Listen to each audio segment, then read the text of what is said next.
નમસ્કાર દર્શક મિત્રો, તહેલકા ન્યૂઝમાં હું મેઘા અગ્રવત આપનું હાર્દિક સ્વાગત કરું છું। આપ જોઈ રહ્યા છો તહેલકા ન્યૂઝ અને સમય થયો છે સમાચાર પર વિગતવાર નજર કરવા।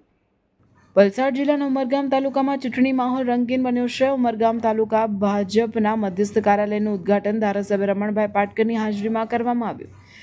ભાજપમાં ટિકિટ નહીં મળનારા કાર્યકર્તાઓ અને સમર્થકોની નારાજગીનો મુદ્દો નેતાઓના ભાષણમાં જોવા મળ્યો હતો। ઉમરગામ તાલુકામાં ભાજપને હવે અપક્ષો હવે માથાનો દુખાવો બન્યા હોય। અપક્ષોની ઉમેદવારીથી નેતાઓને ઊંઘ ઉડી ગઈ છે। નારાજ કાર્યકર્તાઓને મનાવવા દોડધામ ચાલી રહી છે, તો આ તરફ અપક્ષો ભાજપના નેતાઓના બગડેલા બોલ કાર્યકર્તાઓના અપમાન સાથે સરખાવી રહ્યા છે। ભાજપમાં પડેલા ભંગાણનો ફાયદો અપક્ષો ઊંચકી શકે તેમ છે।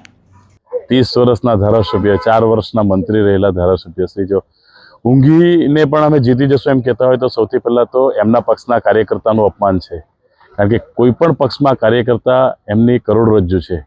કાર્યકર્તા વગરનો પક્ષ નહિવત ઝીરો સાબિત થાય છે। ત્યારે કાર્યકર્તાનું અપમાન કરી રહેલા હોય એવું ધારાસભ્યશ્રી દેખાય છે। અને બીજું કે ઉમરગામ તાલુકાના સજ્જન, શિક્ષિત, નિષ્ઠાવાન, પ્રબુદ્ધ નાગરિકો, મતદારોનું અપમાન છે। આપના ઉપર વિશ્વાસ મૂકીને આપને મતદાન કરતા હોય છે, ત્યારે આપ ઊંઘીને જીતી જશો એવું કેવો છો અને આપ માત્ર એક વ્યક્તિ રમણભાઈ પાટકર સાહેબ ધારાસભ્યશ્રીના નામે જ લોકો મત આપે છે એ માની લેવાની જરૂર નથી। આ તાલુકાના ઘણા યુવાનો, ઘણા શિક્ષિત લોકો તમને મતદાન કરતા હોય છે, એમનું પણ આ અપમાન છે। આપે હંમેશા મતદારો અને કાર્યકર્તાનો હંમેશા તમારે સન્માન કરવું જોઈએ। આવી ભાષા શોભાસ્પદ નથી અને એની હું નિંદા કરું છું।